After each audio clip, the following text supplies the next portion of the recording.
Hai Kahal, selamat berjumpa lagi di channel saya Hakka Spirit. Ayo kita bersama-sama belajar bahasa Hakka. Saat ini saya sedang mendalami kembali bahasa Hakka saya dan mendokumentasi bahan-bahan pelajaran yang sudah saya pelajari serta membagikannya melalui saluran media ini. Mengapa kita belajar bahasa Hakka? Karena bahasa adalah salah satu identitas budaya yang mesti dilestarikan oleh orangnya sendiri. Kalau bukan Cekhanyin yang melestarikannya, lalu siapa lagi? 还是大地，那我看法瓦，我是客家人，我爱客家话。 Di video sebelumnya, saya ada belajar tentang cara membuat kalimat pertanyaan sederhana. Nah, dalam video kali ini, saya akan belajar cara membuat kalimat perintah dan kalimat larangan dalam bahasa Hakka. Tapi sebelumnya, buat teman-teman yang baru bergabung, materi yang diberikan dalam video ini ditulis dalam romanisasi pinyin, seperti berikut. Dan buat teman-teman yang belum subscribe, mohon dukungannya untuk jangan lupa menekan tombol subscribe terlebih dahulu dan men-share video ini jika Anda merasa video ini berguna. Terima kasih atas dukungannya. Ayo kita mulai. Untuk membuat kalimat perintah, kita langsung saja menggunakan kata kerja yang dihendaki. Misalnya, sya, tulis. Kalau kita hendak menekankan satu keharusan, maka kita bisa tambahkan kata oi, seperti ini. Oisha, harus tulis. Atau bisa ditambahkan dengan kata how yang artinya baiknya. Seperti ini contohnya. Hausya, baiknya kamu tulis. Cuma hati-hati ya, untuk kata kerja tertentu yang diawali dengan how itu bisa mempunyai arti sendiri ya. Dia jadi berubah jadi kata sifat. Seperti contohnya hauset atau haukon. Hauset enak atau haukon enak dilihat gitu ya, indah, cantik. Kemudian kalau kita hendak meminta orang untuk melakukan sesuatu, kita juga bisa pakai akhiran itha yang sebenarnya berarti sebentar gitu ya. Contohnya tenitha, tunggu sebentar. Atau kadang juga bisa disingkat jadi tenha. Contoh lainnya konitha, coba lihat sebentar. Atau bisa juga disingkat seperti ini, konha. Jadi polanya sama ya, bisa kita pakai itha atau cukup ha saja. Contoh lainnya, song itha, yang artinya cobain deh, cicipi deh. Nah, kalimat ini bisa dipakai kalau kita minta orang untuk mencoba sesuatu makanan ya. Next, contoh berikutnya, kiam hahi, sana pergi ambil. Atau juga kadang-kadang kita bisa pakai akhiran hasen. Contohnya ya, konasen. Ayo lihat, coba lihat gitu. Song hasene, cobain deh, rasain deh. Contoh lainnya, sehasen. Ayo coba gitu ya, artinya ya. Se itu artinya coba. Jadi akhiran hasen ini mempunyai arti kalau kita hendak meminta orang untuk mencoba sesuatu. Tapi artinya sebenarnya nggak beda jauh dengan akhiran itha ya. Jadi Anda bebas mau pakai itha atau hasen.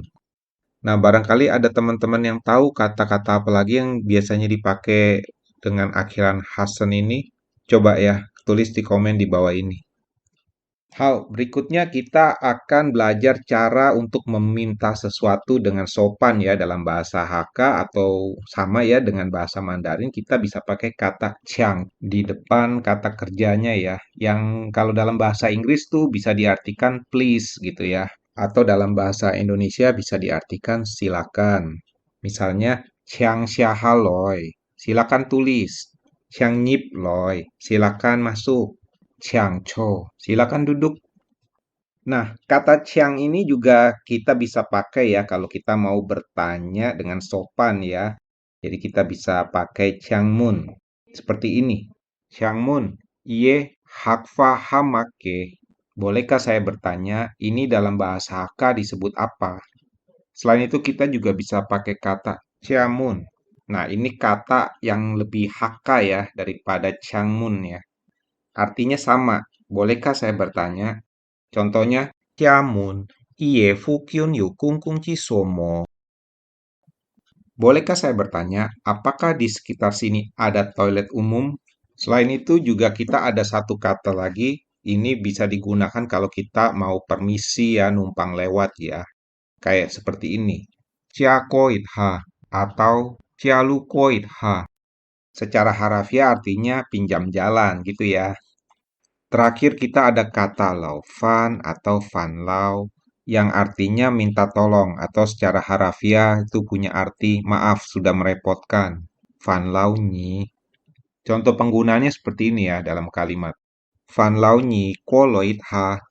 Minta tolong bisakah Anda kemari? Sebenarnya masih ada banyak cara ya untuk minta tolong dalam bahasa Hakka. Nah, kalau teman-teman ada yang tahu kata-kata lainnya, silakan tulis di komentar di bawah ini ya.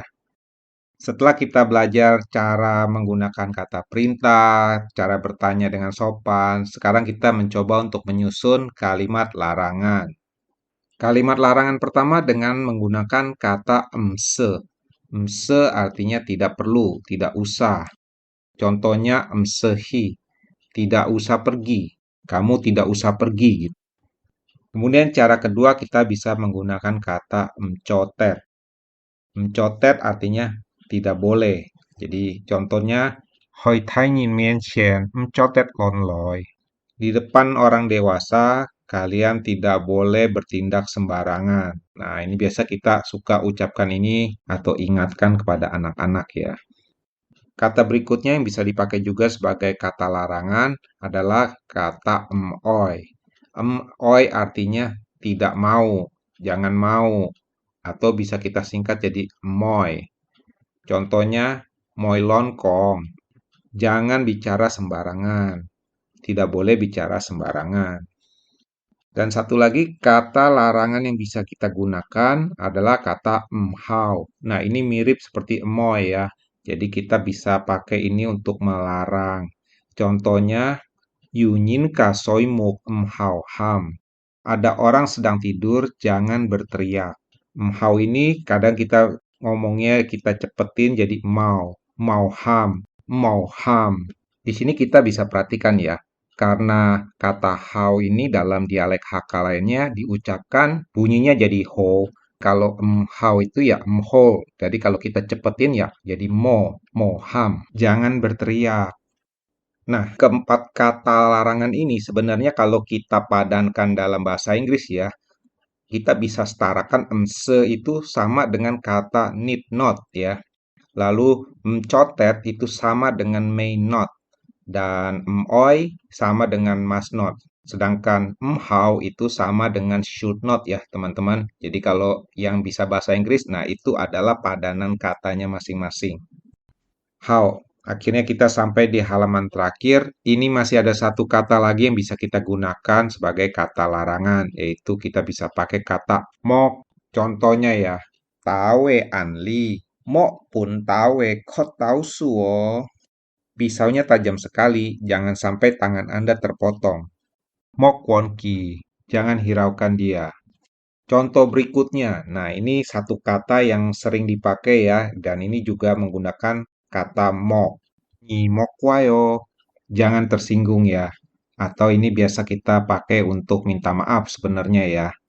Kemudian terakhir ada contoh penggunaan kata mok, yaitu dalam sebuah lirik lagu Hakka yang populer dari Taiwan ya. Mari kita coba dengar bersama-sama.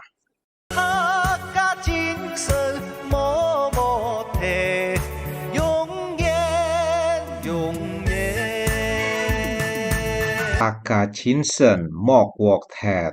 Nah, ini bahasa Hakka dialek Taiwan ya. Yang artinya semangat Hakka itu jangan dibuang atau jangan ditinggalkan, dilupakan. Nah, ini kalimatnya bagus ya. Jadi dia hendak mengatakan bahwa jangan sampai kita kehilangan semangat Hakka ini. Yang dikenal juga dengan istilah Ngangkyang Chinsen. Suatu karakter yang dikenal pantang menyerah, pekerja keras, dan pemberani. Sebagai orang Hakka, kita mesti selalu menjaga semangat ini. Itu sebabnya juga channel ini saya namakan demikian, agar saya tetap bersemangat dalam mempelajari bahasa Hakka. Oke, sampai di sini dulu materi kali ini. Semoga bahan-bahan pelajaran yang saya kumpulkan kali ini dapat bermanfaat juga bagi teman-teman sekalian. Kita akan berjumpa lagi dalam video dan materi yang lainnya. Caikian. 末班点钱，上网打拼江山港田，高强错出一色烟，不是埋怨。时时抬抬手，安用拳欠传家，梁山北烟莫。